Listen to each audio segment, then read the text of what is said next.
Hello everyone! It's our first day here in Singapore. Syempre, hindi agad namin pinalagpas ang araw na to. Kundi agad-agad na magala dahil ilang araw lang kami rito. Subakay na nga pala kami ng bus. And take note, walang konduktor dito. Swipe lang dito mga mima ko. Grabe mga mima ko, sobrang ganda ng bus nila. Grabe kung makikita mo, grabe ang respeto. So mga mima, binanggit ko nga pala, swipe lang dito. So itong sinalagay namin guys, is charge siya na namin. Which is ito yung gagamitin namin pang swipe. Parang mga card ba? So kailangan din namin lagyan ng laman. So hindi na natin kailangan ng cash. So ayan guys, sinuturuan nga pala kami kung paano namin gagawin. So first is ipapatong lang yung card, yung nakita nyo tapos kanina. Lalagyan na ng pera. Tapos after nyan guys, maglo-loading. So kikindutin mo lang. Basta nakita mo naman kung anong pinindot.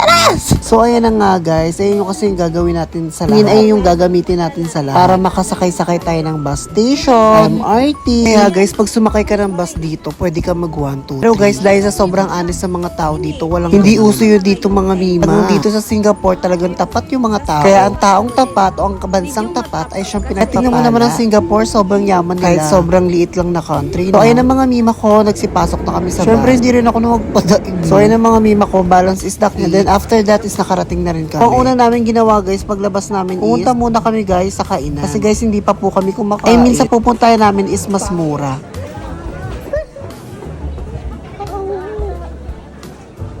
Sa part na to guys, sobrang baho talaga. Siguro pigilan yung bunganga ako. Kasi guys, ayan guys, so parang mga itik ata. Pasensya na po. So ayan guys, yung kinain namin is Filipino food lang kami kumain guys. Guys, pag ibang lahit para talaga, hindi natin matake yung ibang amats nila. Yung amats nilang kainin. Guys. So ayun mga kasama ko guys. So guys, after nya, nag-take out kami ng mga pagkain sa Jollibee. Tapos ang maiinom. Kasi guys, once sa loob na kayo ng Universal Studio, wala na mga mima ko, talaga ang mahal na ng bilihin. So nadala-dala na kami nung pumunta kami airport. Bago kayo pumasok is dapat may dala na kayong tubig or anything. So ayan guys, biyahe na uli kami. Punta na kami nito sa Universal Studio. Alam nyo guys, sobrang ganda ng mga trend dito nila. Sobrang aesthetic. And finally guys, nandito na kami sa Universal Studio. Sobrang ganda guys. As in fantasy ng mga bagets. Alam mo yung mga bata ka pa na, yung mga bata na gustong-gusto punta sa mga ganitong bagay. Kaya yung mga fantasy natin ng mga bata pa tayo. Syempre guys, sobrang ganda dito. Tapos guys, maganda dyan mag-picture-picture. Sabi mga mima ko, kung pupunta kayo dito, free lang naman hanggang dyan yung entrance. Wala kayong babayaran guys. Kung papasok kayo sa loob, of course, may bayad. Guys, siya nga pala guys, dito pala sa Singapore, hindi pwedeng kakain-kain kayo sa bus, hindi kayo pwedeng uminom-inom. Kasi guys, bawal magkalat dito. But anyway guys, nandito na nga pala kami next sa destination namin. Alam mo guys, itong sinakyan namin, ito guys, libre lang to. Guys, wala kaming binayaran dito guys. Ito pala island to sa Singapore, tapos marami nagba-volleyball, parang beach siya mga tapos ganun. Guys, nakita kami ng mga ibon. Guys, yung mga ibon pala dito is malaya sila. Bawal po silang hulihin or pakainin ng kung ano. So ayan guys, pauwi na kami. Nag-trend na kami guys, tapos pauwi na talaga. So ayan guys, ganyan no, hindi siya toxic. So anyway guys, pagdating namin nagluto na agad diba? Kami. Tipid hacks din na kami kumain sa labas. Cooking ina lang yan, best!